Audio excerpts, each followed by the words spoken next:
Okay, we're very excited. We have a team of lecturers, students, and maritime professionals lined up to highlight to you how rewarding a maritime career can be. Please note that the chat is going to be monitored throughout this online virtual open day. Questions can be either responded to verbally or in the chat. There will also be a chance to ask questions at the end of the presentation, so do note that. We'll give you plenty of time at the end. And if there's anything further that we can't answer at the end, we will follow up with an email, or you can follow up with us with an email, no problem at all. And you can see there's an email address here, nmci.admissions@mtu.ie. So if there's any students there or guidance counselors, it's probably worth taking note of that email address. And as we progress through the presentation, the email addresses of different coordinators will be there as well. And if you have maybe a specific question about a course, I'm sure they'd be happy to help you as well. So this is our agenda for today. We want to tell you about our three main CAO programs, particularly for the school leavers, and how to apply for them if you haven't already done so. And we're hoping maybe by coming here today that you might consider doing that.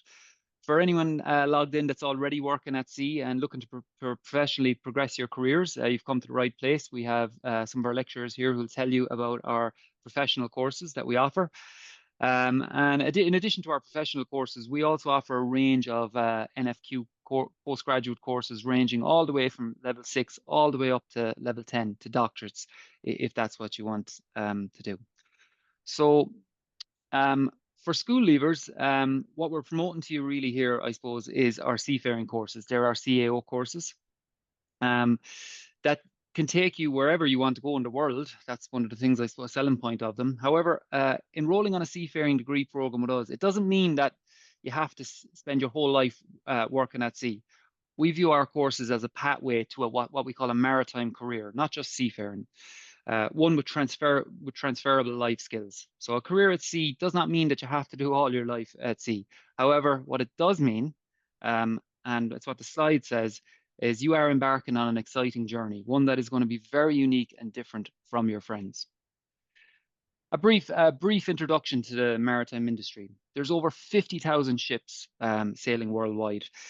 There's about 1.25 million seafarers managing those ships. They are high value assets. If we take something like the Icon of the Seas, it's the largest passenger vessel in the world. It cost over 2 billion euros to build.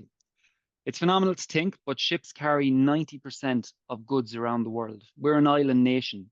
Our way of life couldn't exist without the maritime industry.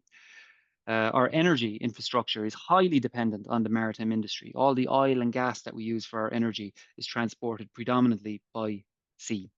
Ships and shipping lanes then, from our point of view, are essentially the veins of our global economy. They're managed by what we call logistics professionals. And we will talk to you about our supply chain and logistics courses as well in this presentation. If you decide on a seafaring career, what types of ships can you go and work on? I'm sure many of you have possibly seen Below Deck on Netflix. That is one type of vessel and one type of career that you could chase after, but there are lots of different avenues: oil, gas, chemical tankers, cargo ships, container vessels, cruise ships, passenger ships, ro-ro ferries, roll-on, roll-off ferries, cable laying vessels, vessels with cranes, with lifting equipment. The list goes on. So there's a variety of sectors that you can go working in, and some people might work for one sector in a number of years and maybe transition into another sector at different points in their career. There's over 30,000 people in the Irish maritime economy then. There's about 30,000 people directly employed with a turnover of approximately 7 billion. Between now and 2050, predictions are that the employment opportunities are going to increase in the Irish economy. Why is that going to happen? Well, I'm showing you here a picture, and to anyone working in the maritime industry, they see it, they know what it is. It's called the real map of Ireland. The map shows Ireland's territorial waters. They're 880 kilometers squared, 10 times the size of our landmass. We actually have one of the largest territorial waters in Europe. And our territorial waters are, over the next 25 years, going to facilitate us in transitioning to a green energy exporting country. We will be exporting green energy to other countries. How is that going to happen? How are we going to become this green energy powerhouse? And it's going to happen by putting these offshore wind turbines in our large territorial waters. By 2050, the prediction is that we will be generating approximately 5 gigawatts of offshore wind energy. To put that in context, we use approximately 8 gigawatts a year at the moment. So we won't be generating what we need for our country's demands, but we'll be getting there. Post 2030, sometime maybe between 2035 and 2040, we will be generating enough energy for our economy, and we'll actually get to a point where we'll be able to export it to other countries. We will be an energy exporter for our first time. By 2050, the predictions are that we may have up to 37 gigawatts of offshore wind.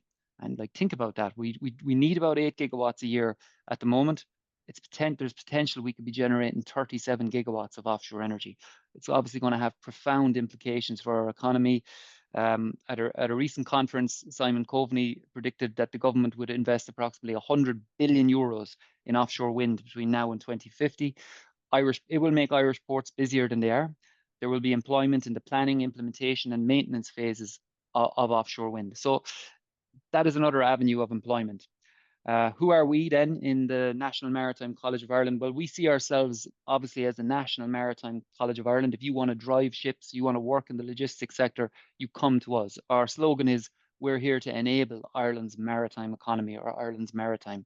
We have 5 distinct subject areas for you to choose from. We have nautical science, we have marine engineering, marine electrical engineering, we have supply chain and logistics, and maritime operations. And some of our lecturers now are going to talk you through some of our different subject areas. So we're going to start now by talking to you about our 3 main undergraduate CAO programs that we offer to students: marine engineering, marine electrotechnology, and nautical science. And we will start by looking at nautical science. And I'm going to introduce you to a lecturer, Kim Mulcahy. Hi everyone, thanks for joining us today. And as Brian said, I'm one of the lecturers in the National Maritime College, and I'm on the deck side, and I teach on the ordinary degree in nautical science, which takes about 3.5 years to complete. The first year is completion of September to June in college. Then you proceed to sea. It takes about 18 months to get 12 months in total sea time, usually broken down into several smaller trips. And then you come back to us in college for 1 full academic year. And to give flexibility, because ships don't always run to a similar schedule, you can come back to us for 3rd year either in September or January. So that gives us great flexibility. Can you go to the next slide, Brian? Thank you. So for nautical science, if you were thinking of doing it, you may want to know exactly what it is a deck officer does. It's a fabulous career where you can earn very good money and get a lot of responsibility at a very, very young age. But what will you be doing? First and foremost will be the safe navigation of the vessel and keeping a watch at sea, making sure there's no collisions. Also, you want to make sure that your ship is kept stable and upright at all times. If you're not sailing the 7 seas, you may be at anchor, awaiting to get into port, or you may be moored alongside a berth inside a port, and officers are responsible for all of these things. Once you get into port, you would be responsible for loading and discharging the cargo. And as Brian said, that could be oil, chemicals, gas, containers, passengers. There's a huge variety of ship types out there. They all have to be kept safe, so there has to be a lot of maintenance done to make sure that they stay safe, and that would include passenger safety and also crew safety as well. So there's a very, very wide range of responsibilities that you would have. And again, on qualifying, you could be 21, 22, so a very, very young age. Can you go to the next slide? So there is a career path. You don't have to stay at sea, but while you would be at sea, you would start out completing your ordinary degree. It would take about 3.5 years, and you would be qualified as a junior officer. And they would normally look after navigation and maybe some safety items. And then once you have about 12 months sea time as a qualified officer, you would be then able to come back and do one of the other courses you'll hear about in a minute. And then you could be trained up as a more senior officer, which would be a chief mate, which would be the next rank up. And then after some qualifying exams, eventually, possibly about 7-8 years in, you could then be qualified as a master mariner. And that means you would be qualified to take command of any ship on the planet, which is quite a mean feat. Can you go to the next slide, Brian?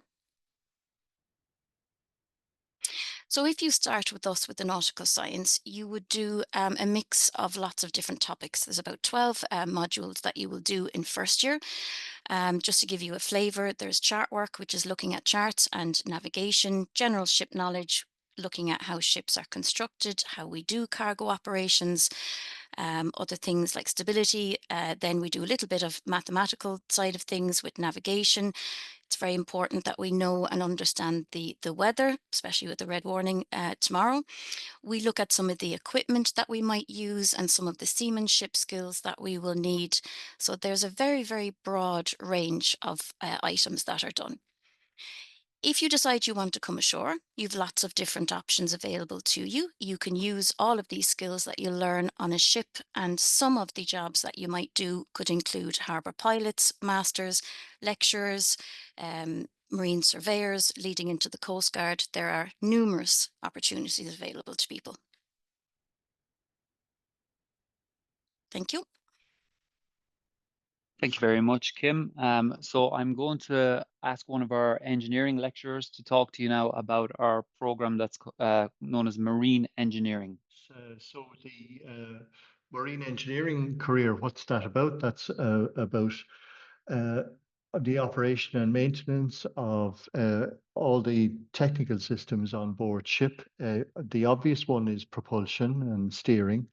But if you think about a ship, we don't carry enough water for drinking purposes and all the other purposes. We have to make our own water. We have to engage in all environmental protection systems that you might expect with treating wastewater, treating any gaseous emissions and so on. So there's a wide range of equipment on board to deal with all of that.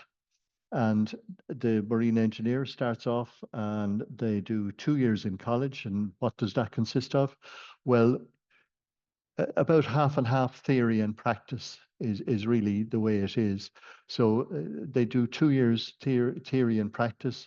Then they go to sea for a work placement for 9 months. That usually involves trips on 2 different ships. When they've finished that, they come back to us for a final year. With more theory and practice, and most importantly, it leads to their first professional qualification, which is called Officer of the Watch. So when you qualify as Officer of the Watch, you're qualified to be in charge of the engine room and in charge of people there during the watch. That does involve, in addition to our written examinations, it does involve doing an oral examination with the Maritime Administration as well before you qualify as an officer of the watch. So all the qualifications you've heard about so far do involve oral examinations, and the qualification is a professional one issued by the Maritime Administration, in addition to the academic qualifications you get from us. So you can see the list of equipment that people deal with on board ship. So you're part of a small engineering team working together to both maintain and operate all the engineering equipment on the ship. It gives people great value when they do come ashore because they're accustomed to working as part of a team. But also, when you're away on a ship, whatever problem comes up, you're the one who has to solve it. So it gives them a great sense of self-sufficiency. So the way the career progresses at sea, you start off as junior engineer, which is an assistant engineer, if you like. You work your way up to what's called third engineer. You then come back to us after 12 months sea time, which are Officer of the Watch. You do 12 months sea time with that, and you do what's called the second engineer course.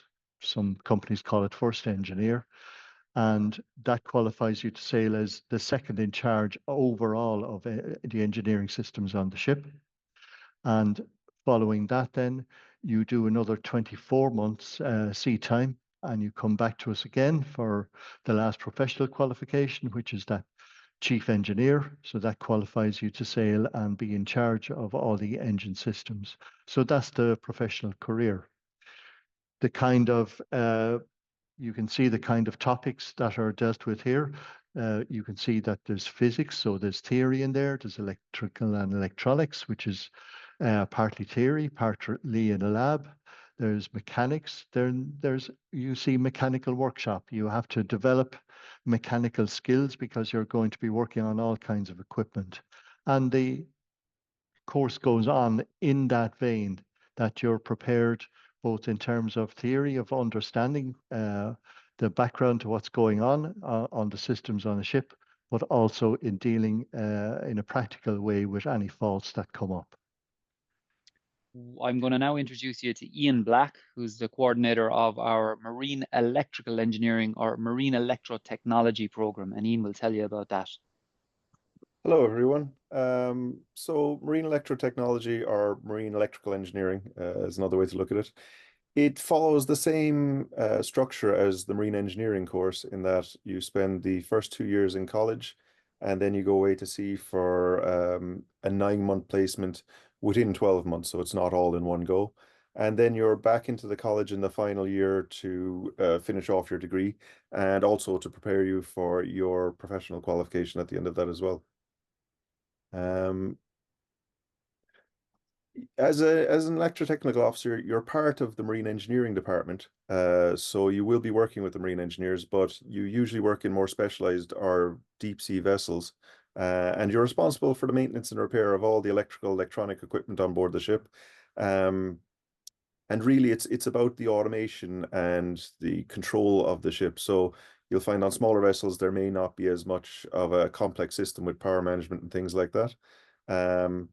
And here you have the second year, because we share the first year mostly with the engineers, except for one module. So in second year, you'll be specializing. So you'll be doing a lot of electronics, electrical equipment, automation, communications equipment, control and instrumentation. So again, you are working with the engineers, but you're specializing in very specific parts. And coming ashore then, you could be surveyor, technical superintendent, power station operations. You're really looking at being a higher technician or an engineer ashore once you finish with this. And we always encourage our students to go into continuous education if possible. Thank you very much, Brian. No problem, Ian. So what I'd like to introduce you all to now is just a table demonstrating the points to get into these 3 undergraduate programs. And you'll see that the points for our programs are really, really competitive. They're quite low, in fact. And one of the reasons, I suppose, for that is we're an unknown college. We're becoming more popular recently, I think, with the promotion of the offshore energy sector. More people have their eyes on the maritime industry in Ireland. And this year, most of our courses saw an increase of about 10 to 15% in terms of points. The one thing I want to highlight, though, when you look at a table like this is points are not a reflection of how difficult a course is. Points are just a reflection of how many people are going into a course. And you can see that the average points in our courses, is quite close to the 400s. And so it should be, because this is a science degree. It does lead to a level 8 science degree, and these are engineering programs. You will do the same maths, same physics that is done in other programs. So it's important to note that. And I suppose something that we've highlighted throughout this presentation, when you go through our programs, you're not just getting a professional qualification, you're not just getting an academic qualification. We're giving you 2 qualifications. You're getting that academic qualification, but you're also getting an STCW professional qualification that you can use anywhere in the world as part of your seafaring degree. So identifying if potentially one of these careers might be for you. And you can see here, do you enjoy learning? And as Dermot said, there's a mix of practical and academic. Do you like working with your hands? Do you enjoy being outdoor? Are you a team player while also being happy to work on your own when needed? Are you highly motivated when you're doing something that you like? And do you enjoy a lot of responsibility? There are things that might, I suppose, indicate that a career like this might be for you. What can you expect? So you can expect a lot of responsibility at an early age. We mentioned that the vessel, the icon of the seas, 2 billion of a vessel. Imagine working on a vessel like that and being responsible for maintaining some of the systems on that vessel. You will have an international qualification. So if you come to us, you get an international qualification that no other university in Ireland can give you. We're the only university department, the Maritime Studies department, that can give you this international qualification. Excellent salaries and qualifying after 3.5 to 4 years of study. I'm now going to introduce you to our Seaphase coordinator, our Maritime Liaison Officer, Annette Collin. Annette is responsible for getting our students berths on ships, and she's going to tell you a little bit about that now.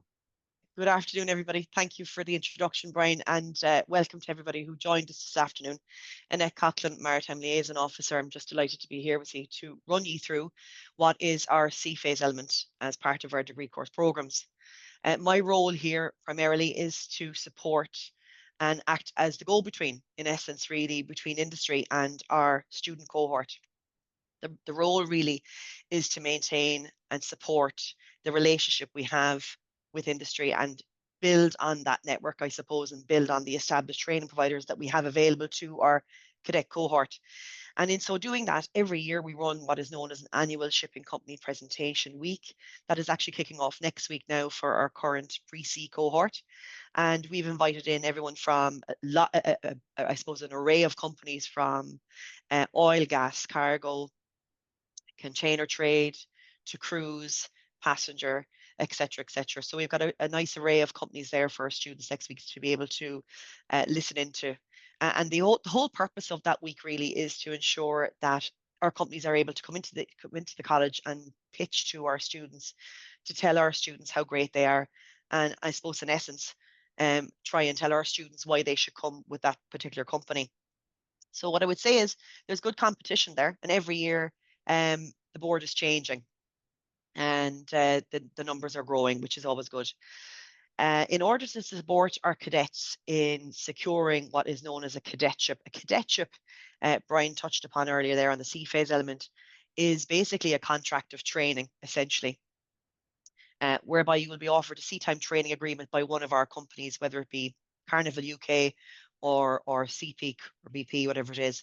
That sea-time training agreement will itemize the conditions of work, the rates of pay, the expectations that the company will have for that particular trainee, and the types of work that you will expect while you're on board. In our interview prep and practice sessions run by our careers team, we'll bring you through the types of questions that these companies will be asking you. The interview prep and practice sessions are actually taking place this week, so this is quite timely. Our careers team are very, very dedicated. They come down on a very regular basis and meet with our pre-C cohort to run them through how to really populate that CV, bring it up to speed, get it all up to date, and really sell yourself as a candidate for that particular company that you have a focus or an interest in. Once those practice sessions are wrapped up, then you're invited to fine-tune that CV and finish off those cover letters and start engaging in what's known as an open interview process. This is where it gets really exciting. Application calls are sent out generally in the first half of February, with deadlines finishing in or around the mid to end stage of February, and interviews kicking off towards the end stage of February into March. That open interview process is there in a fair and very equitable way. Cadets can apply for whatever companies they wish, and they can sit as many interviews as they like. There is only one requirement that we ask once a cadet is offered a cadetship, that they do stand down then from taking part in further interviews, so that we ensure that all of our cadets have a fair and equitable chance of securing that cadetship towards the year end. The interview I might just step back just briefly there, Brian, just on the training agreements I touched upon, so I'll skip across that. Cadet pre-C briefings are run in the May and just before the exam time. And what we'll run through then is just, again, company expectations, guidance on C1D visas, which is your crew and transit visas that you will be required to have in order to join a vessel in the United States, for instance, in US port. And we'll also give you guidance on how to on how to, I suppose the C1D visa will be one. We'll also give you guidance on how to ensure that you have all your documentation in date, essentially, and how to pack correctly, etc., etc. We'll organise ships visits in the June. And they're usually hosted by an array of passenger companies that we deal with: Holland America Line, Carnival UK, or Princess Cruises, and we're really at the behest of their schedules at that time. But the ships visit really kind of hone in and kind of show the student at the very end stages before they head out to sea what they can expect, and it's a very exciting time for all. So thanks, Brian. I'll just kick on to the next slide there, just to give you a view of our established training providers. So this year, again, you'll see a nice selection from Arklow to Carnival, Shell, Princess Cruises. We've got some newcomers this year, I'm delighted to say, for the 2025 recruitment stages, which are Windstar Cruises, Holland America Line, and BP are back recruiting again. So we welcome them all. And so it's an exciting year ahead for all of our students. There are two items I'd like to touch upon in the next slide as well, Brian, if you just wouldn't mind pressing on there. There are two requirements that I must get down to the brass tacks on here, and for all of our students that go on placement, you must hold a Seafarers discharge book. For Irish and EU citizens, we would support that application. However, you must be eligible to obtain a discharge book from your country of citizenship, and this is applicable for all international students attending our courses as well. And moving on to the second point there, which is something that we can't glass over, I'm afraid. If there is an issue with colour blindness for any students listening in today, I would encourage you all to go look into that at the moment to make sure that you are that you pass that. If there is an issue with colour blindness, I'm afraid you may discover difficulties with passing what is known as an ENG 11 Seafarers medical. In that medical, they'll do a lantern test, and they'll cover that colour blindness section. And if that's not passed, unfortunately, you will not be able to progress. The list of approved doctors that cover these Seafarers medicals is listed on a marine notice in our Department of Transport. I'll be able to put the marine notice number in the chat later on for you if you'd like to refer to the link. And it just gives you all the details of where the clinics are nationwide and the type of test you can expect. So that's it from me. Everyone, thanks for listening. I'll pass it back to Brian. Thank you very much, Annette. So you've heard from me, you've heard from some of our lecturing team, and you've heard from our Maritime Cadet Liaison Officer. I'd now like to introduce you to one of our students, Morgan, because I think that's very important. Obviously, we're going to all tell you that these courses are great, but it's really important that one of our students shares their experience as well. So Morgan, I'll hand it over to you. Hi everyone, I'm Morgan. So I'm a student here at the NMCI studying for my chief mate's license, which also comes with doing a Bachelor of Science honours degree in nautical science. I started here in 2018 and finished the nautical science course in 2022, and also qualified as an officer of the watch, which means I can now drive ships as a junior officer all over the world. I fortunately got sponsored, which was what Annette was just talking about, by a company called Carnival UK, which is an opportunity for everybody that comes into this college. And they took me on their ships as a trainee officer. And after my training, when I completed that and passed all my exams, they took me as an employee straight away. They hired me as a qualified officer, which has just been the best experience ever. This college has supported me all the way through my career, and the lecturers are the best in the industry here. I have traveled the world with this job, and it's been just a great opportunity. And this is something that if you think you want to do, I think go for it. It's a very exciting career, and this is a great college to do it in. Morgan, we should have put you on first. Thank you very, very much.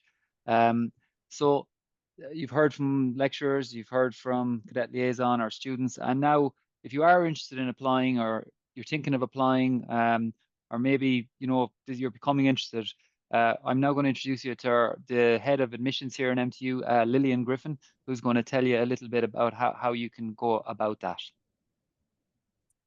Hi everyone, how are you doing? I'm just going to take you quickly through applying for these courses and applying in general.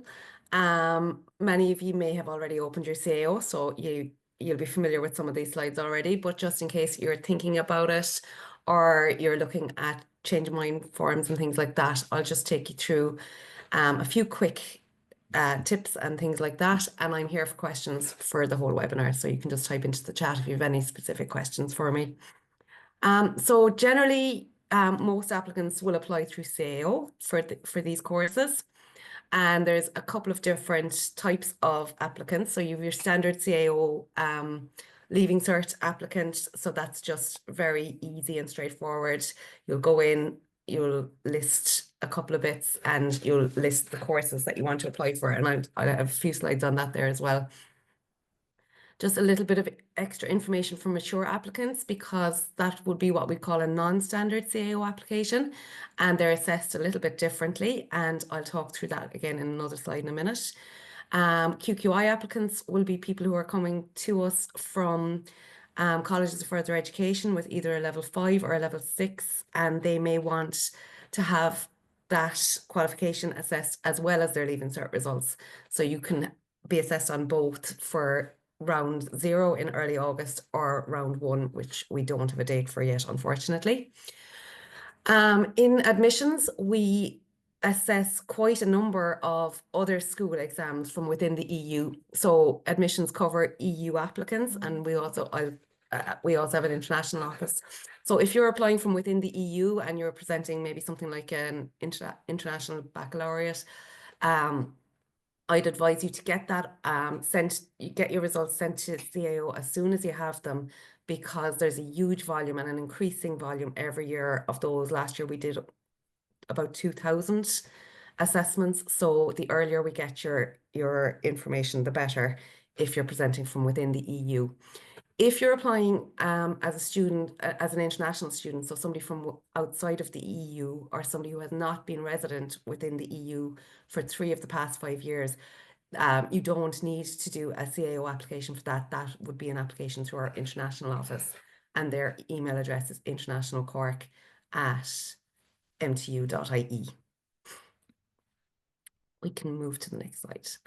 So just to talk through, if you're making an application as a mature student, so if you were 23 before the 1st of January this year, there's a few other elements to your application in that instance. And the more information we have on you, the better, because these applications are assessed at departmental level. So people from within the course, head of department, will look at your application. And it's not just, if you're a mature student, it's not just based on your qualifications or your Leaving Cert. They will look at other areas as well. So there's a list there of all the things that we would look for, and I would advise you, if you're making a mature application, to give as much information as you can possibly be assessed on. So any qualifications you have to date, particularly your highest qualification. If you're doing course at the moment, make sure you list that. Any post-secondary education that you've done. We'll want to know about your second level education, obviously. Non-cert courses, so anything you've done through work, CPD, anything like that. We'll want to know your employment history and any voluntary work you've taken part in, even if it's not related in any way to the course. If you are from outside of Ireland or a non-English speaking country, we will probably need to ask you for English language proficiency. References are very important. To my mind, the most important part of the mature student application is number 9 there, the statement of interest. And you'd be surprised how many students send in applications and don't bother putting any statement of interest on there. Generally, they'll be put to the side and maybe, you know, put down the list for assessment further on, because this, for any assessor, is really, really important. In your statement of interest, you should be listing why you're interested in the course, how you found out about the course, you know, what you intend for your future, how this course is going to help you in your future. We'll want to see that you've researched and that you've really looked into why you want to do this course. So make sure your statement of interest is in depth. And if you can't fit it on the CAO form within the number of characters that they allow for, you can type it out and send it as a document to CAO, and we'll assess it using that as well. We'll want to know about your hobbies and interests, even if they don't pertain to the course, and any additional information. There's a section in there for anything that you feel you want to add to your application. So this is what the CAO application looks like. You're going into cao.ie/apply, It's very straightforward. It's just basic information. Just make sure that you type things very carefully, because that can cause issues. If a date of birth is put in wrong, it can cause issues afterwards trying to get it rectified. Make sure you're informing CAO about all relevant qualifications and exemptions. And one thing, if you're a school leaver, the most important thing to note is that you put your exam number on your form. So you could be repeating. So you might have an exam number from last year and this year, or you might have done your Leaving Cert 5 years ago. We need that number because CAO cannot access your results unless you put your CAO number on there. And this is an issue every year where we get people ringing us on offers day and they're saying, oh, I didn't get any offer, what's gone wrong? 99% of the time it's that you forgot to put your exam number on. But that means that you're pushed into round 2 and you can't receive an offer until round 2. So if you have an exam number or a PPS number that you need to put on there, QQI applicants have to put their PPS number on. So just remember to go back in and do that. When you apply, you will receive your CAO number. This year, that number will start with 25. Make sure you make a note of it. You're going to need it every time that you log into your CAO application. You'll also be asked to set up a password. Make a note of that so that and make it easy to find and remember. And every time you log in, you'll be asked for your CAO number, your date of birth, and your password. So if you want to go back into your application, you just go to cao.ie my application and you log in there for that. Like I started there with all the different types of applicants. You could be a number of applicants. You might be presenting QQI and Leaving Cert. Make sure you tick both boxes. You might be presenting as a mature student but also want your Leaving Cert results to be assessed. So make sure you're ticking all of those and the mature box as well. And other school leavers is in there as well. So just make sure you're ticking the correct boxes when you are applying. You can make up to 20 choices on your CAO form, 10 level 8 honours courses and 10 level 7/6 courses. They're assessed separately. So you can technically be offered 2 courses, one from your level 8 list and one from your level 7 list next August, hopefully, or early September. And you then have to make a choice whether you want to take the level 7 or the level 8 offer that you have been offered. The most important thing I will say to anyone filling out a CAO form is make sure you list it in order of preference. Don't try to second guess the points. Don't try to predict the points. There's no way of doing this. There's no way of knowing what's going to happen. But we get so many calls from people saying, I got my second choice, but I'd actually prefer my third choice. We can't do anything for you at that stage because you have been offered a higher preference. We cannot move down the list. The only way that you get another offer if you get your second choice is if in a subsequent round you become eligible for your first choice. So making sure your order of preference is correct is absolutely vital. And a lot of people on the 1st of February are still really unsure, and that's okay. We get very bogged down by the 1st of February deadline. The only way you would need to be concerned about the 1st of February deadline, and it doesn't pertain to any of the NMCI courses, is if you're applying for a restricted course, like maybe something in School of Music or in Crawford, where you're required to submit a portfolio or complete an audition process. They would be what we call restricted courses, and those kind of processes go on usually around March. So you have to have applied for those type of courses by the 1st of February. But any of these courses that we're looking at today can be added during change of mind. So don't panic. Once you have a CAO number before the 1st of February, you can go back in from May 5th until the 1st of July, and you can move courses around, you can add courses, you can remove them, and you can do a bit more homework then in May and June. Maybe once you've your exams finished. Even a lot of people wait until 16th, 17th June to go back in and start moving things around because they know how their exams have gone at that stage. So no panic there. I'm available for questions throughout the webinar. If you need to contact us with any CAO queries or any general admissions queries, admissionsquark@mtu.ie. And best of luck to everyone who decides to make an application.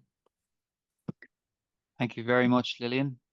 That leads us into our professional courses. So these are courses that generally people would do once they've maybe completed their undergraduate dual qualification programs. They will come back to advance their seafaring career by doing some of the following professional courses. And at first, I'll reintroduce you back to Dermot O'Reilly, who will tell you a little bit about our second engineers course and our chief engineers course. Okay, so there are, I spoke before about the idea of this second engineer and chief engineer course. So as I said at the time, when you complete your officer of the watch qualification, your first engineering professional qualification, you do 12 months sea service, and then you can study for 1 semester for the second engineer officer course. And having done that course and the written examinations, you go for an oral examination with the Maritime Administration. Presuming you then get your second engineer's qualification with a further 24 months sea service, you come back and do what is a 6-week course for chief engineer officer.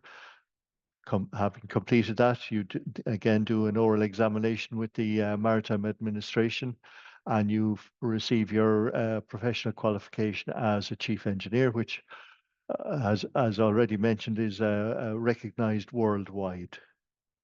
Thank you very much, Dermot. And I'll bring back Kim Mulcahy just to talk briefly about our navigation or nautical professional courses that we offer here in the college. We have a number of professional nautical courses, some of them ranging from smaller vessels of under 500 gross tons, where if people with professional fishery qualifications as a second-hand or a skipper can come to us and complete a programme and get an officer of the watch for vessels under 500 tonnes.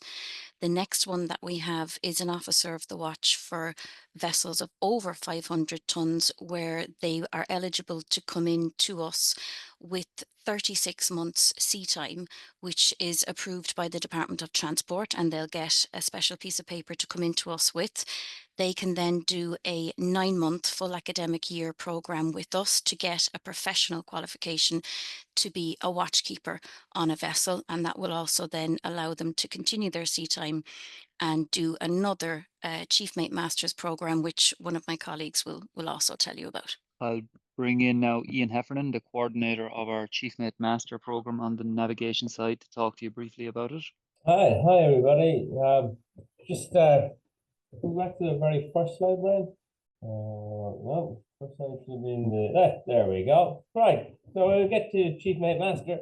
You're now getting into the management of a ship. So Morgan at the moment, I was talking to earlier on, is studying for this. So for those of you that are wondering, like where the difference is or what the difference lies, as an OW, you're one of the workers on board. You're told what to do when you conduct the safe navigation of the vessel under the master and under the chief mate. As the master of the vessel, if you were at the moment sitting in Galway, you'd be looking at this weather chart and trying to decide, do we sail? And where will we sail to? And is it safe to sail? It's a very unique career. And as Brian alluded to earlier on, responsibility can come at a very, very young age. So we do get past students from this college at the age of 28, 29, 30. They're master of large vessels. And there will be many of them as we speak looking at this very picture all over Europe, thinking to themselves, will we go to sea or not? And that is your decision. That's one of the things that we will train you for when it gets to the Chief Mate Master. Now we call it Chief Mate and Master because the two courses kind of go together. Instead of bringing you back for a short bit of time to do your chief mates, then going to sea and then coming back to for a short bit of time to do the master, you come back for one entire academic year. Now you can start this in September, you can start this in January. So we're very flexible with the start of it because there's different subjects in each semester. So it doesn't really matter whether you start in September or start in January. So if you want to just to the next slide there, Brian, we've got kind of an idea of the type of subjects that you'll be covering. Now, this isn't an exhaustive list, but the type of things you will do builds on what you would have done as the officer of the watch. So we went to navigation, but into a much higher level of detail. We went to stability, but into a much higher level of detail. All of these courses are done to a management level of detail, because at the end of the day, if you are the master of the vessel, you have overall responsibility for the entire vessel. If you are the chief mate of the vessel, in essence, you're the like the foreman or the CEO of the vessel. You're responsible for all of the day-to-day running of the deck and the cargo, the crew that are operating the deck, and you'll work very much hand in hand with the engineers who are running the whole propulsion side of the system. So we have a whole thing, shipboard operations, because there's a wide variety of ships that you can work on. Meteorology, quite an important thing when it comes to ships and moving the ships. So you go into a higher level of meteorology.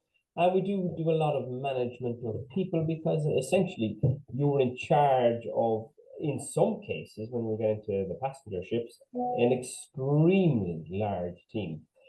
For those that want to, the facility is there when you come back and do a Chief Mate Master's course, or do the Chief Mate Master's course, to also get a level 8 degree. So when you finish as an OW in NMCI, you will end up with a level 7 degree.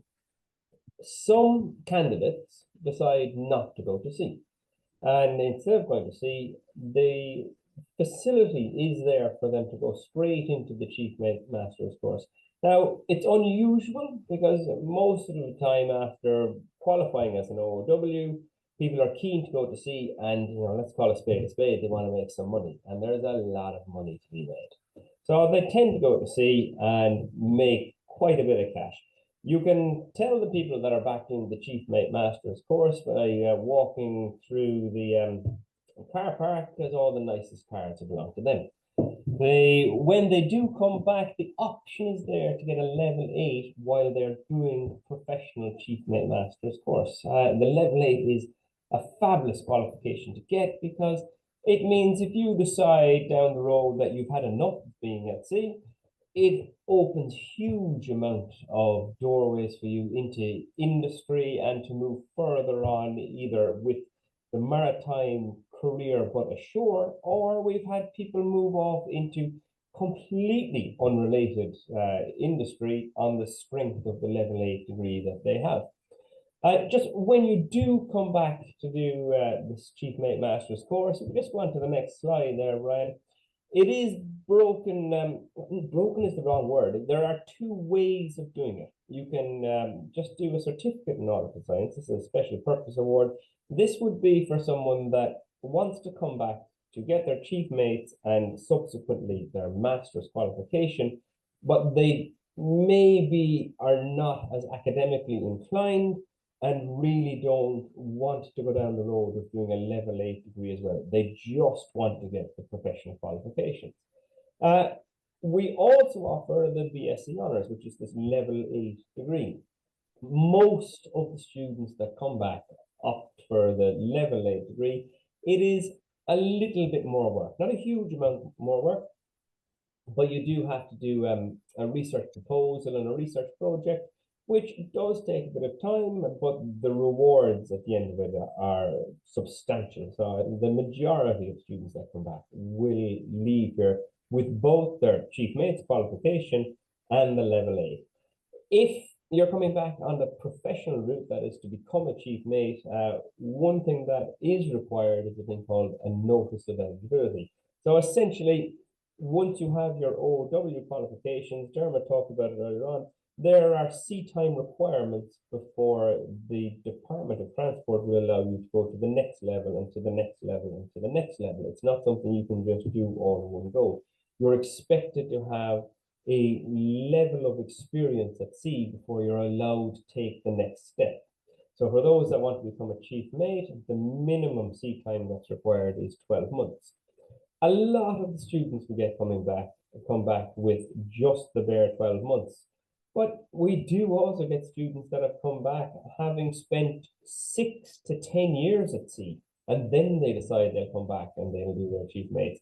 So it isn't something, it's not like, say, maybe you might look at architecture or some of these courses where there's kind of a gap year built in or a career break built in. It isn't like that. The OOW is one qualification, and then should you feel you want to progress your career, this is another year that you can add on after you have achieved 12 months sea time if you want the professional qualifications. However, if you only wanted the academic qualifications, if you only wanted to get the level 8, we have had students go directly from the OW course straight into the Chief Mate Master's course. Now, it is difficult doing that because you lack the experience that really underpins the course, but we have had people successfully do it. And I've just got to the final slide there for me, Brian, just kind of building on what Kim was talking about earlier on.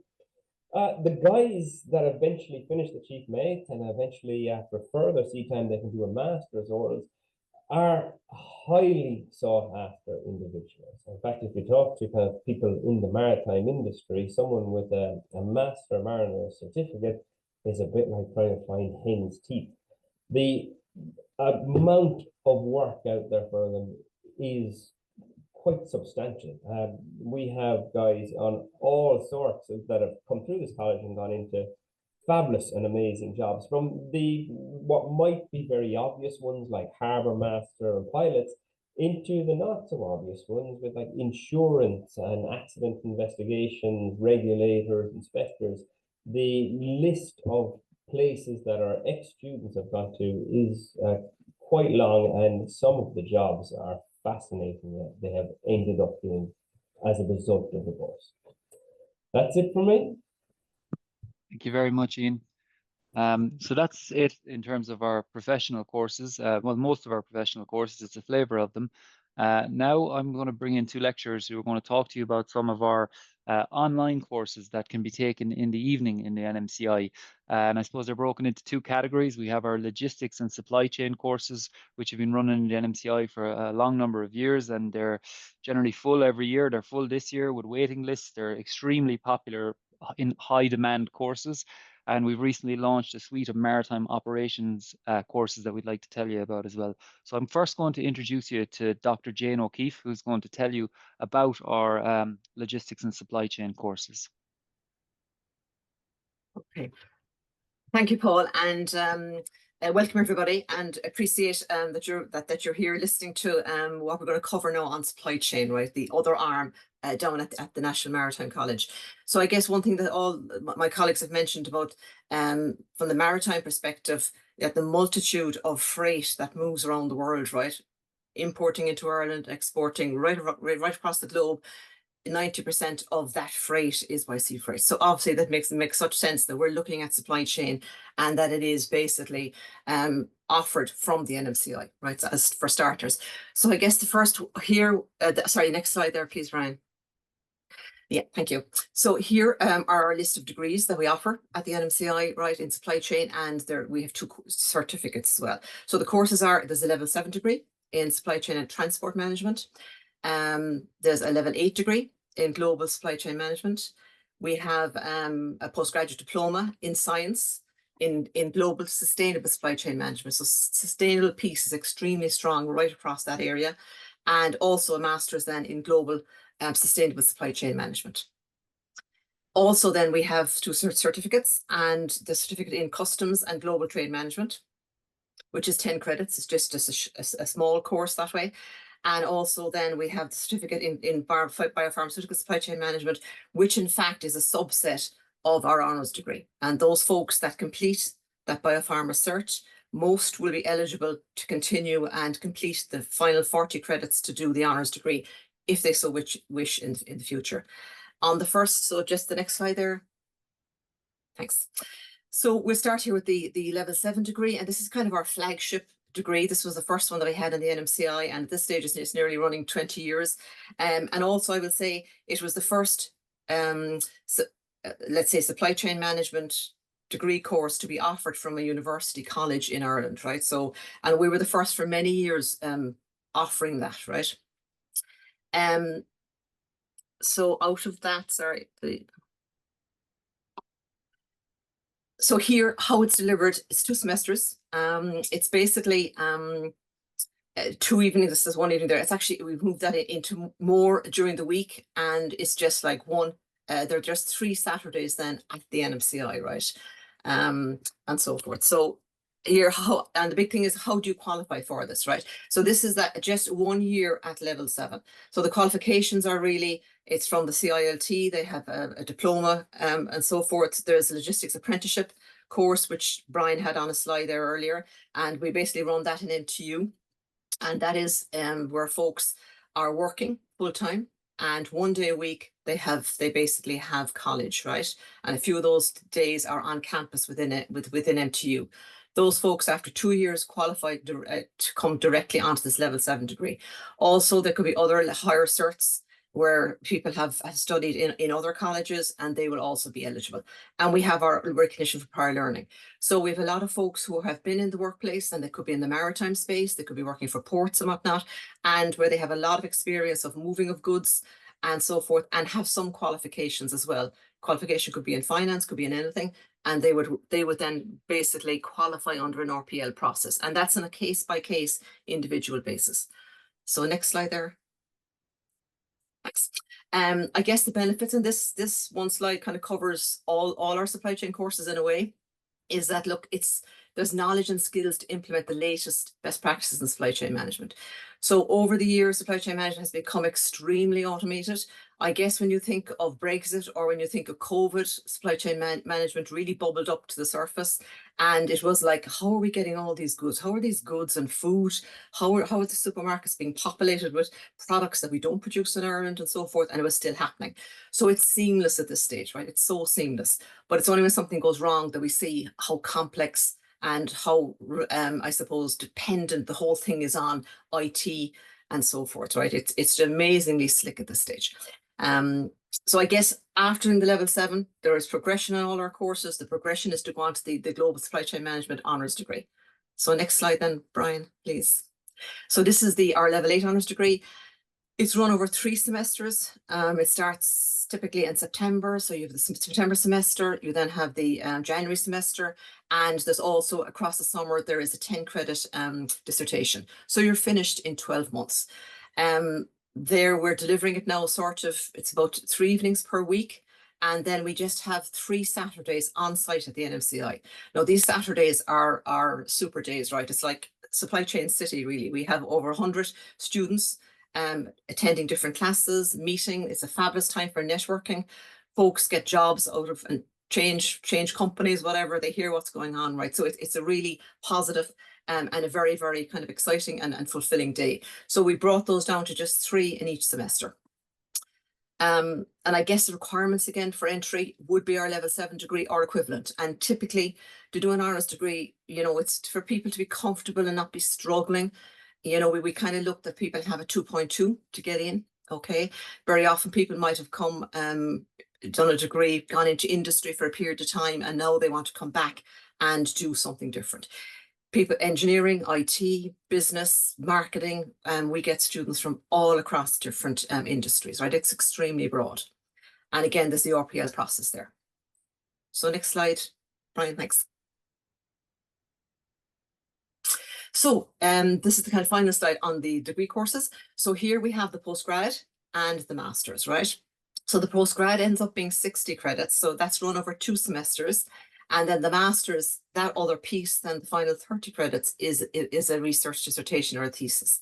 It's again run over, there's 3 semesters for the masters, 2 semesters for the postgrad, 18 months, 12 months. Again, blended, 3 evenings per week. And we have these days, then as we said, the 3 days per semester in the college, which are really, really fruitful days.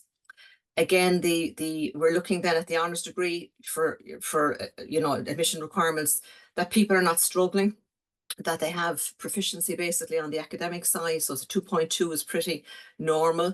And again, it's coming from all different industries. So it's really, the classes are extremely rich, right? Because you have people from every industry present. Maritime, trade, shipping, pharmaceutical, IT, everything. And again, the RPL process is important there as well. So just next slide, thanks. Yeah. So here are just the courses, and these are just the links that you can get information on. I guess what's important as well is that we've been extrememely successful over the years in getting funding for these courses, right? So there's no guarantee every year we're going to have funding for every course, but we do, very strong at going after the funding, and we've been extremely successful over the years, and we will be continuing doing that for our students. Careers, I will say as well, the career opportunities are immense. Just recently, there was a reason why I needed to contact a lot of students. So I actually contacted and was chatting with about 30 of our level 8 graduates over just the past year or two. And all those 30, I was amazed myself, all the 30 got promotions in the past 2 years, or they changed company and got promoted through a change of company. So the opportunities in supply chain are extremely immense. And again, as I said, it ties back so much into the maritime side and so forth. So thank you. Thanks for listening. Thank you very much, Jane. I'll now ask Dan Manning to come online, and he's going to give you a brief talk about our new maritime operations programs we've launched. So good afternoon, everyone, and thanks very much for attending today. So I'm going to speak on the Masters in Maritime Operations, and my contact details are there.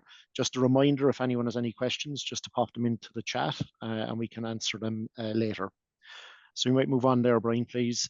So who do we actually look for in this Masters? A lot of the time we have people wanting to upskill, so they're already in the maritime industry or space, and they just want to develop their skills and come back and actually do the Masters, or as we'll see, we've created 2 certificates in it as well. We've people here that are, we call it marinizing people. So we have people that are already working maybe in accountancy, in legal, and they want to get involved in the maritime space. And this is a nice stepping stone for them to come in and get a qualification that they can bring to the table within their own industry. And the final kind of cohort of students that we look at are people that are swallowing the anchor. So they're obviously people that are currently at sea, they're looking to move ashore, and they're looking to have a qualification that's going to be recognised and get them into an industry within the maritime space when they come ashore also. Again, the entry requirements, typically here, it's a level 8 qualification. As Jane was saying there, the university runs an RPL process. So again, we see in our seafarer side, a lot of seafarers would have a level 7 qualification, and then they go on to do the professional courses like Ian was talking about and Dermot. However, what we do look at is that if people don't have a level 8, we would ask them to do the RPL process and a mapping. We call it a mapping document, and if necessary, we'll have an interview and we'll see where the people fall to have an entry onto it as well. So we really look at each individual individually and make an assessment on what their life experience is, what their previous academic experiences, and what their work experiences as well. Next slide there, please, Brian. So again, how is it broken down? It's delivered over 3 modules. This is the Masters. It's in 2 semesters that is run. So each semester is 13 weeks. And then the final semester is a dissertation. So that in total, it's about 18 months. We started one on the 20th of January, 2025. So the start of this month. And we also started in September. The next time we'll be looking at running this now again will be September 25. It's blended, 80% approximately online, 3 evenings a week, and very similar to Jane and her supply chain, we have Saturdays as well. It's a very good opportunity for people to actually meet face to face, network, have a talk about what's happening in the industry, and actually meet people as well.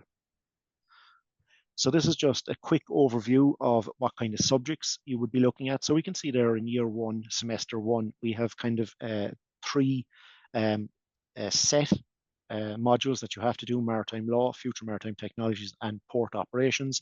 And under that, then there's a choice of 1 elective. So it depends what you're interested in or the area that you're very interested in. So we have here offshore renewable energy or climate change impacts on maritime logistics. When we go into semester 2, again, the top 3 there are subjects you have to do, and then you have an elective. After that, you can either developing leadership and management or building sustainable supply chain. And then when you get into year 2, that is your dissertation, and it's for 30 credits. So again, embedded in our Masters, we are offering 2 certificates. So the first certificate that we'll talk about here is the certificate in port and offshore energy. And it's a level 8. And as we can see, there are just the 2 subjects that are highlighted: port operations management and offshore renewable energy project management. They're the 2 subjects or 2 modules that you'll do to achieve your certificate in port operations, and it's a level 8. The other certificate that we run is a certificate in maritime law and risk management, and this is a level 9. So as you can see, the two highlighted colors there, it's a maritime law, policy and insurance, and marine surveying and risk management. So once you pass those 2 modules, you'll come out with a level 9 certificate in maritime law and risk management. So these certificates are really useful for people that are in work. You know, they don't want to completely start on a master's, but would like to get back into education. And it's a nice way to enter it. Just again, the program costs, as Jane was saying, we've been very lucky that we've got a lot of funding. So as we can see, the 2 certificates in maritime law and risk management and the one in port and offshore engineering, they cost €850. However, we are linked in with the CILT Mobility Supply Chain SkillNet, and if you meet their requirements, they will pay €400 of that. So the cost of the certificate will cost you €450. On the right-hand side, you can see our masters. Our masters cost is €8,500. But again, if you apply through the CILT Mobility and Supply Chain through SkillNet, they will pay 4,000 of that. So it's a very good opportunity that if you meet their requirements, that you may get your master's or the certificate part paid. I've just tagged in at the end there as well their link that if people want to look further on their website. So thank you very much, Dan. We're really lucky today. We have somebody here from ENERCON, one of the largest wind energy companies in the world. And we have someone here from Dublin Port, and they're going to give you just a brief talk about, I suppose, what careers in their companies look like. So we have Elaine ready from ENERCON, so I'll hand it over. Great, thanks very much, Brian. So my name is Elaine O'Connor and I work in the HR department at ENERCON. So I'm just going to talk a little bit about our company and I suppose how the skills that you would learn at the college would be transferable and what we would like about them as well. So I'm going to move to the next slide. Perfect. So ENERCON specialises in the turbine and technology development, production, sales and servicing of onshore wind turbines. The company was founded in 1984 in Germany by a man called Alois Waben. And with the first breakthrough coming in 1992, when ENERCON presented the first gearless wind turbine. Next slide. So ENERCON is a global multinational company with more than 395 service stations worldwide as well. And you can see from the map just where we are. We're mainly throughout Europe, obviously founded in Germany. We're based in Ireland, the UK, France, and then we're in North America, South America, and a good bit of Asia as well. So the company employs more than 14,000 staff worldwide and just over 200 employees are based in Ireland. You can see from the outline there, we're along the coastline mainly. We have 2 service stations in Cork as well, one in Bantry and Mill Street, and our headquarters is based in Tralee too. So once we manufacture the turbine, then we sell it to our customers. The customers then purchase a service contract from us. So that's where we have our technicians that will do the maintenance and servicing of the contracts. So some of our customers, you can see from the screen there, but we also have Janssen and Dupree and GSK, which are actually customers of ours. They all have turbines directly across from the building down in Ringaskiddy as well. So if you're ever down at the building down there, you look across the road and you see 2 big turbines, they're ENERCON's turbines there. So hopefully they're spinning when you see them. If they're not, there might be an issue, but hopefully they are. I suppose career opportunities with ENERCON, there's lots of diversity within the company and lots of different ways you can get in. You can go through the sales department, customer service, project management, the technical office and the technical field, or the support functions, which include myself, which would be HR, accounts, and marketing, communications, all of those as well. However, our workforce is, I suppose, made up largely of our technical technicians. So they would make up 58% of all of the employees at ENERCON. And the work that they do is physically demanding and safety critical work. So as our turbines are electrically biased, we often hire trade qualified electricians or electrical engineers. And I suppose the reason why I'm here today as well is because we have hired many students who have completed the Bachelor of Engineering in Marine Electrotechnology here in the college as well. So next slide. I suppose looking at one of the students that have gone through the NMCI college would be Ryan. So Ryan is a former student who completed the Bachelor of Engineering in Marine Electrotechnology. Before joining, Ryan worked he obviously did the 4-year course that they've mentioned earlier, but he worked as Electrotechnical Officer on a ship as well. So Ryan would say that the fault finding skills that I've gained from my course of study and practical work experience has been essential for me at ENERCON. The variety of systems and complex faults I've encountered during my time at sea has also greatly helped me in ENERCON. So there'll be no 2 days that are the same for a field service technician. There's always something new to experience, no matter how long you've been in the company. One day I could be doing a maintenance and routine works. Next day I could be doing HV switching and exchanging a transformer in a turbine basement. So I'd imagine Ryan's going to be very busy Saturday morning after the storm is finished, and maybe Sunday as well, but he'll get nice overtime for it anyway, which is good. I suppose the reason why that course that Ryan did for us is important, and why it's so transferable as well is to any industry, is because of the modules that the students study in the course. So Ryan would have come to us with good knowledge of technical drawings, electrical modules, HV operations, electrical power, and most importantly in the course he would have had a strong emphasis on health and safety. So when you're working at sea, and whenever you're working at heights, if you're transferring it to a turbine, health and safety is paramount importance.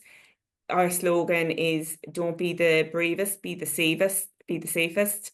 And that's, I suppose, an industry standard, and it's really important for us, and it's really great as well that the NMCI college actually embedded that with all of their courses, and the students reflected as well. So as I said, health and safety is of paramount importance anyway as well.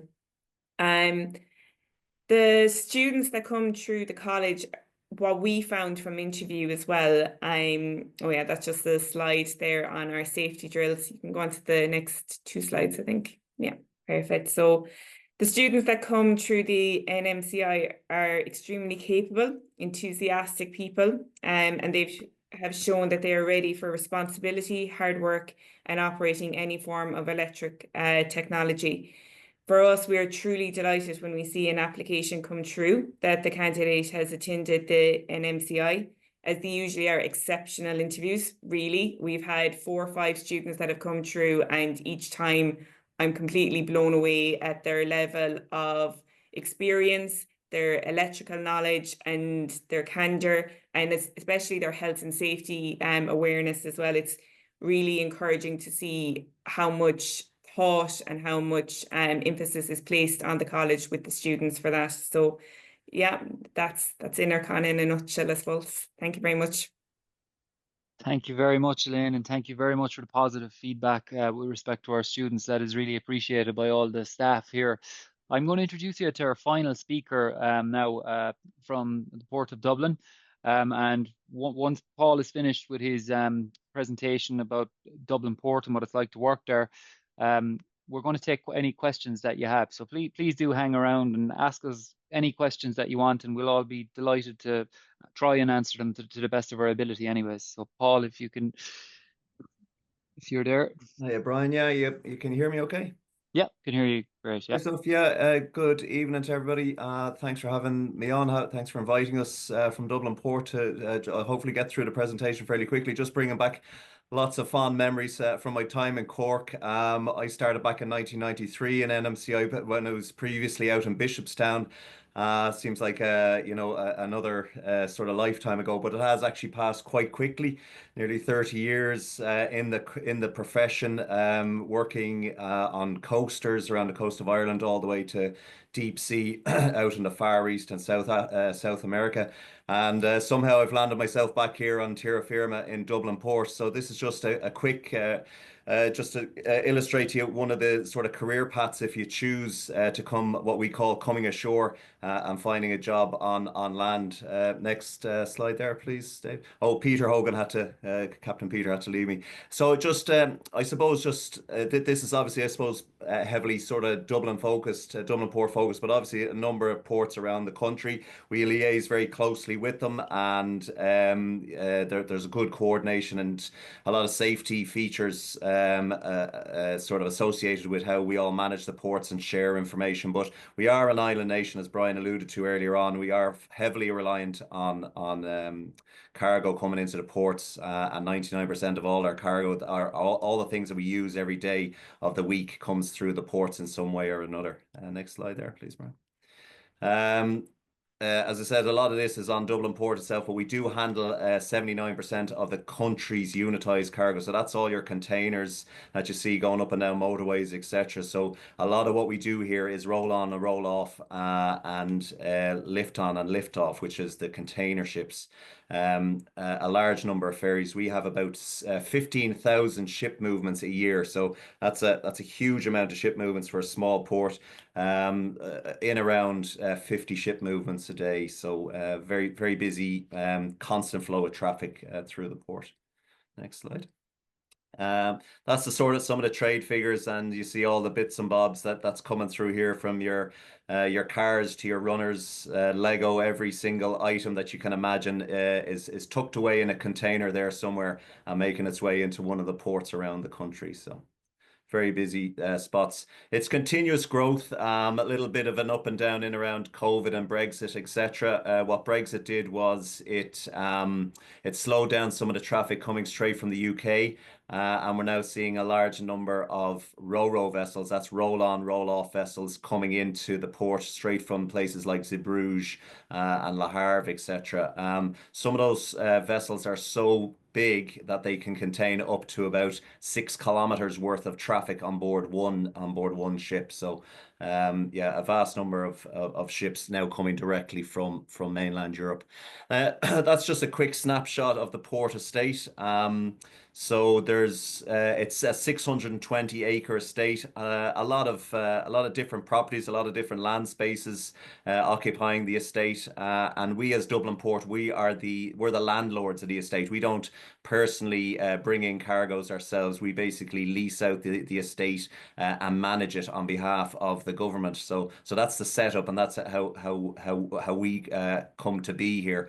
So you have operators like of Stena, Irish Ferries, some of the low container terms you wouldn't be maybe familiar with. They're called Peel Ports, Doyle Shipping Group, DSG.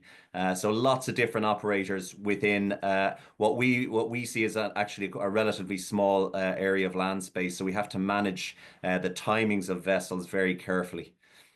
Next slide, please. There'll be a couple of other slides in relation to this later towards the end, but the port, people may not be aware of it, I suppose. If you're driving past, if you found yourself going over the Eastlink Bridge, it just looks like another port. But the plan is quite vast, up to 2040, to really redevelop the port and open it up to the public. So we're already seeing features of that. We've got a really good greenway on the north side now that's getting fully utilised by the public, etc. So just allowing people to see what it is we do on a day-by-day basis. So something to look forward to in the future. Next slide. So I'll just speak briefly about what we do down here in port operations. So we're a team of 53 out of an entire staff in Dublin Port itself of about 165. So it's not a very big company. As I say, we essentially manage the estate on behalf of the government, and there's lots of terminals with, I suppose, on the entire port estate, you're probably looking at somewhere between 2,000 and 3,000 people working here on a daily basis. But our job down here in port operations is to keep the ships moving, and that's the teams that support that. And we'll run through them here shortly. Next slide. If you can press play on that, Brian, you should be able to move across. So this is just this is a 230-meter bulker arriving into the port. This is bringing grain or cattle feed, something like that, into the port. It's met by 2 of our port tugs. And it would have transited probably about six nautical miles through the jurisdiction to make its way up to its final destination, which is berth number 30. And you can see it's just going to do a spin around here off Poolbeg Yacht Club, ably assisted by our tugs, and gets reversed in there, backed in. And she just make her way alongside the berth, and she would have sat in there for a few days discharging grain or animal feed, something like that. So that's essentially our task, is to bring in ships like that constantly throughout the day and do it in a safe and efficient manner. There's a big team, as I said. If you want to go on there, Brian, I'll start introducing you to the team. Oh, sorry, yeah. Well, just a range of ships. I think, Brian, you've already alluded to the vast array of ships that are out there and you could find yourself working on. Obviously, that bulker had a bridge team on it, and supported in the engine room by all the engineers, electrical technicians, etc. Depending on how technical the ship is, the more diverse the crew becomes. But that's just a quick snapshot of some of the vessels that we see coming through.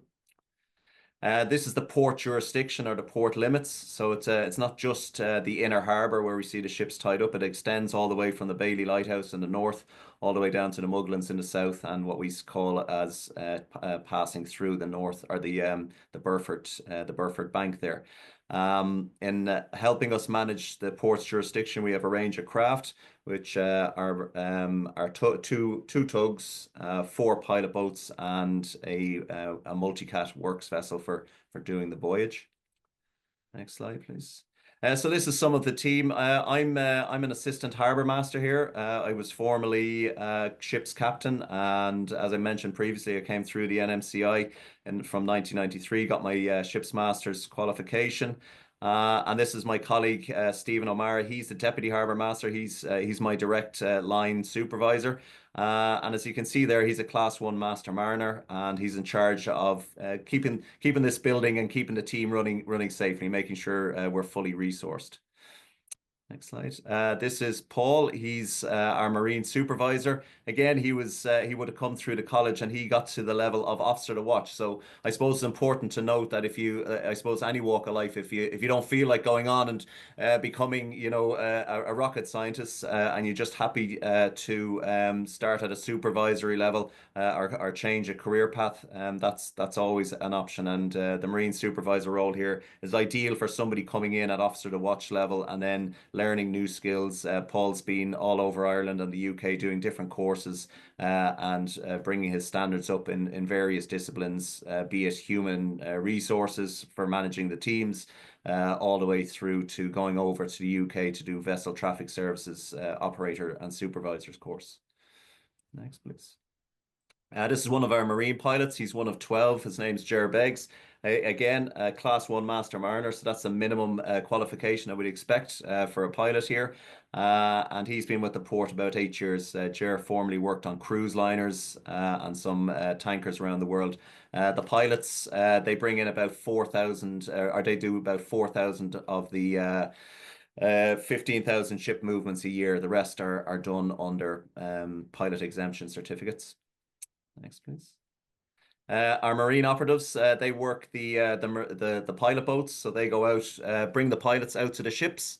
They also work the multicat that takes care of all the buoyage within the port, and their roles also extend out to assisting as tug mates. Again, you can see different qualifications. We do look for minimum officer to watch certificate for some of the marine operatives, because we're looking for them to go up to minimum VTS level. That's a vessel traffic services level, which I'll cover in a couple of seconds. But some of the team come in just with an RYA certificate. They would have been down to college in Cork to do some of the STCW courses, such as the firefighting and our sea survival courses down in the college as well. So quite a diverse role. The guys could find themselves, as I mentioned, out putting a pilot on board a boat 1 minute, or like today, starting to secure everything for the storm that's going to come tomorrow. Next up. We have admin roles here as well. Our shipping desk controls the movements of all the vessels entering and exiting the jurisdiction. Probably one of the busiest roles that we have. Not strictly a marine based role. Karen would have been strictly in administration, but I think it's good to point out that there's a sort of a cross section of career paths that you can follow within the shipping industry. This is one of our tug masters. He's got a master 200-ton license. That's the minimum qualification. And he started training with us back in 2017. He'd previously been working on doing yacht deliveries and working on the wind farms as well. So it's a big world out there. There's plenty of different career paths. And this is just one that Noel from Cork himself settled on within the port. So there's 10 tug masters. They're here 24. We have a minimum of 2 of them on site 24 hours a day for a 365 operation. Next, our vessel traffic services. So this is basically the equivalent of air traffic control for shipping. As I mentioned, we have about 50 ship movements a day. So at any time, there's a ship in the channel pretty much. And the channel has been assigned a piece of national infrastructure level 5, which means it's on the highest level. So the government is fairly keen to keep this channel open and keep that cargo moving, because the minute it stops, all our Lidls and Aldis start to dry up pretty quickly. So we have to keep that moving. The vessel traffic services is a direct link to that. So they're communicating with the pilots, the tug masters, with the shipping desk, all of us, just to bring it all together and make all that happen safely. Next, please, Brian. That's it. Yeah, perfect. So yeah, I'm back to you, Brian. Thank you. Paul and Elaine, I would like to just sincerely thank you for giving up your time. Our opening slide here today spoke about for students, if they potentially enroll in our undergraduate CAO programs, that they're embarking on an exciting career full of diversity. And without a doubt, both of your presentations highlighted the diverse range, even within your organizations, of career paths that graduates from our institution could potentially end up in. So thank you so much, because that's what these people need to see, and that there is a huge diversity there. So thank you again. And what I'd like to do now, for everyone, whether you're interested in our postgraduate, professional, undergraduate courses, please use the chat. Don't be shy. Is student accommodation available to students attending Ringaskiddy? The answer to that question is there is accommodation in Ringaskiddy, there is accommodation in Cork City. However, we would be lying to you if we said that it is easy to get accommodation.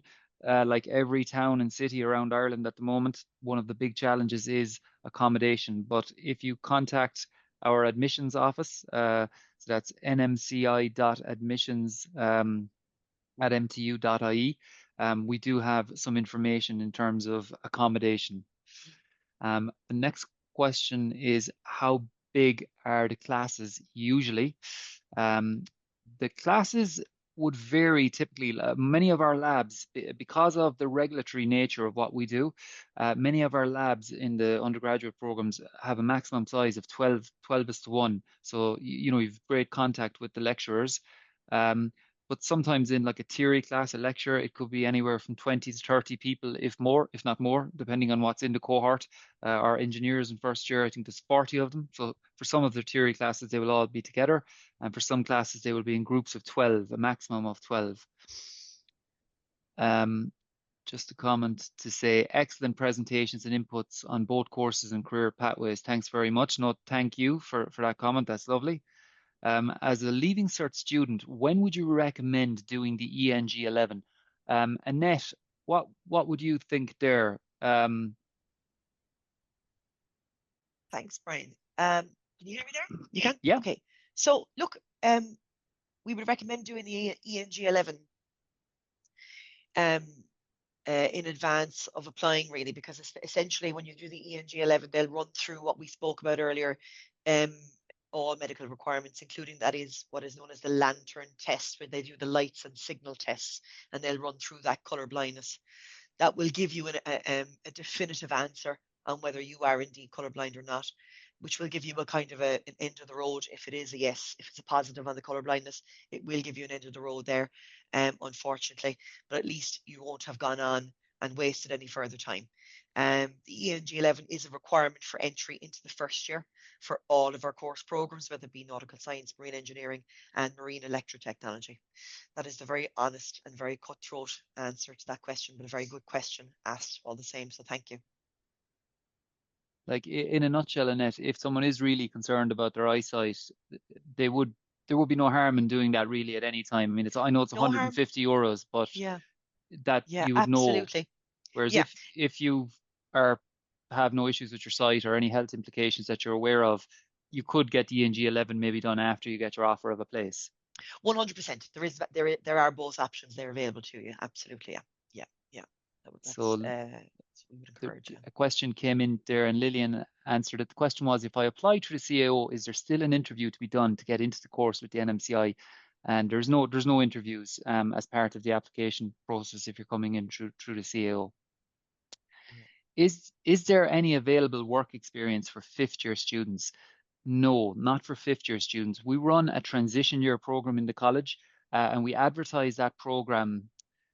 You could still apply for it as a fifth year student. There wouldn't actually be a problem with that, but we advertise it every September on the MTU and NMCI social media channels.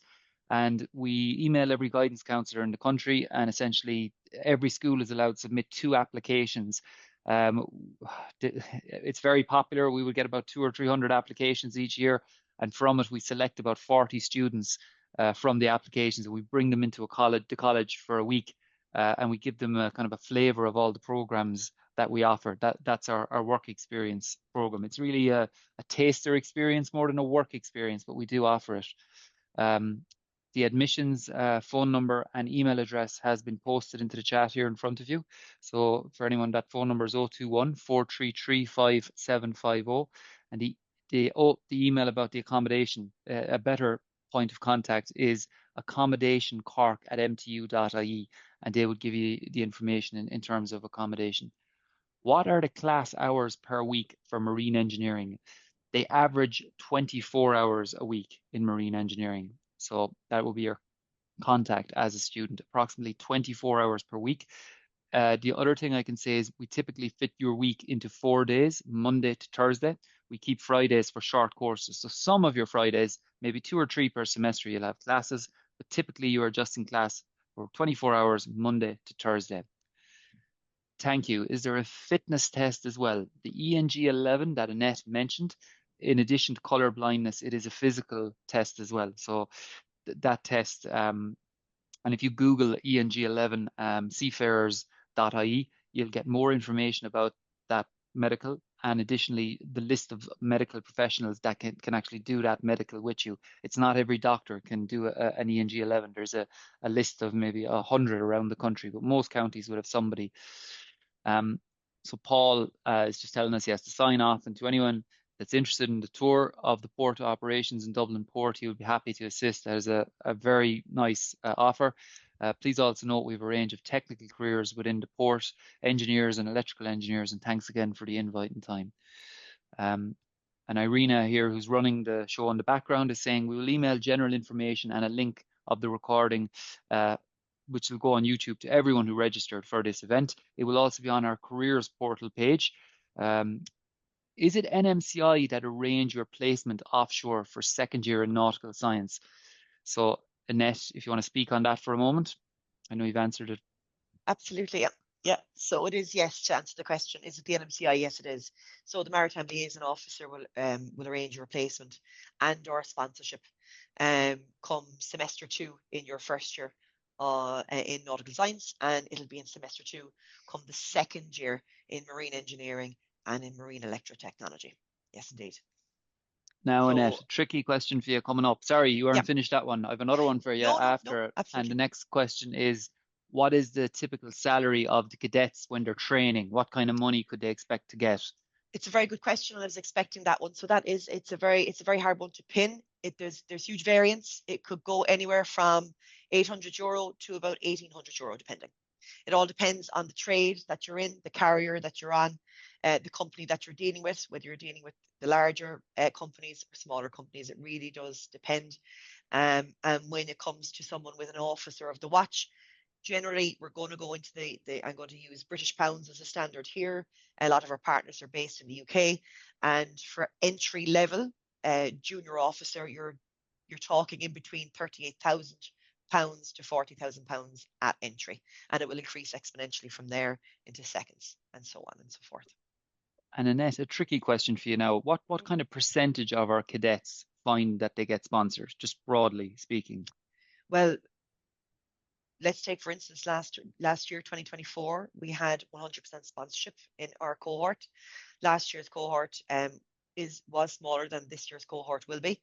So we're hoping that our number will be as successful this year. Whilst we can't guarantee 100% sponsorship at all, it all depends on the industry. We're at the mercy of the industry year on year. But we would be hopeful that we could guarantee the sponsorship and placement for all of our students coming in. And I think that really does as well boil down to the commitment shown by the cadet at the interview stages. And if we've got good attendance, we've got good results, and they're committed and focused, the offer of sponsorship is continued on into the final year then, once the Seaphase is given. What's very unique about our range of programs here and our qualification, once they get the qualification, is you are almost guaranteed employment upon qualification. So there's a good trajectory for all of our graduates, I would say. Okay. The retention is always good. Oh, I hope that answers that, Brian. It does. Would a person diagnosed and medicated for ADHD be affected in any way when wanting to work offshore as a marine engineer? Would there be any assessments needed before acceptance into the NMCI? Does any of our I can jump in there, Brian, if you want, just to keep this very, very straightforward. From a company perspective, the company medicals, it would be at the discretion of the company as to they will ask each cadet to disclose what medication they are on. Medicals are carried out in advance, sometimes before they go to sea. They are invited over sometimes to the headquarters to complete company medicals. Sometimes they're not. But it is ultimately at the student's discretion as well, at times, to disclose that information. We can't insist that they disclose that information. We can only encourage that they can disclose that information if they are comfortable to do so. What's vitally important is that they take the advice from the doctors as well, that, you know, if they're on controlled substances, that they get the correct documentation behind them, and that they, if they're comfortable doing that, have a serious conversation with their sponsor. The vast majority of our sponsors have very comprehensive policies that will cover the use of controlled medications and substances while they're at sea. Yeah. Is there only 40 places available? What happens if 60 people apply through CAO and it's their first choice? So for marine engineering, there is 40 places. For nautical science, there is 48. And for marine electrotechnology, there is 20 places. If 60 people apply for marine engineering, unfortunately, 20 of them won't get a place. That is the answer to that question. Obviously, those with the highest points will get the 40 places. So, guys, what I'd say to all the students and people logged in there, I see more questions coming in, but by you can, if you're happy, you know, we will send it out to you. You can log out, but if you have more questions, keep asking them. Thank you for the presentation. Thanks very much. Is there any PLC pathways into any of the undergraduate courses? Lillian, would you mind taking that one maybe? Yep. At the moment, we don't have any linked programs, but we do accept QQI applications, and we do assess them for application to this course. Unfortunately, we can't look at advanced entry, which a lot of people who are applying with level 6 would inquire about, as the Seaphase is in year 2, so you wouldn't be able to start on advanced entry in an MCI on any of the programs. But we are open to QQI applications on these courses. Medication was mentioned. If you're away at sea, is there a way to maintain a prescription?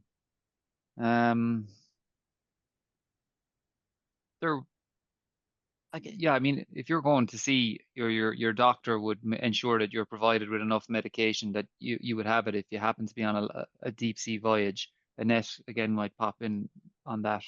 Absolutely, yeah, that's 100% correct. Yeah, you'll be able to carry as much supply as you need.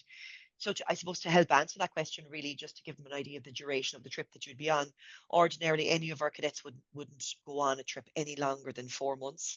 The rare occasion we'll have them out for a 5-month trip, depending on the type of class of vessel that they're on.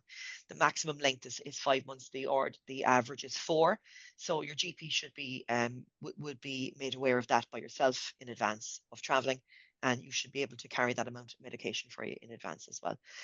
One thing to bear in mind as well is if you carry a script with you as well, depending on the trade that you're in, depending on the vessel trade route that you're on, you may be permitted to do a lot of you may be permitted to do shore leave, and you may be able to collect scripts in a different country depending on the arrangements, depending on the medication that you're on.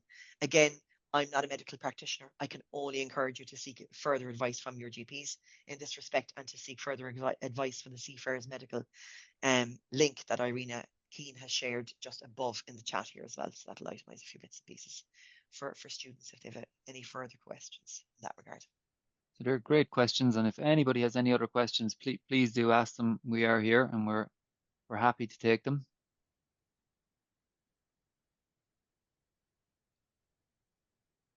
Do the employees get to leave the ship at port and explore surrounding areas often? Yeah, good question. Yeah, absolutely. Well, I won't say absolutely. It depends again on the trade route that you're on. It depends on permissions granted by the master, the schedule of the ship that you're at the behest of the master, at the behest of the ship's schedule.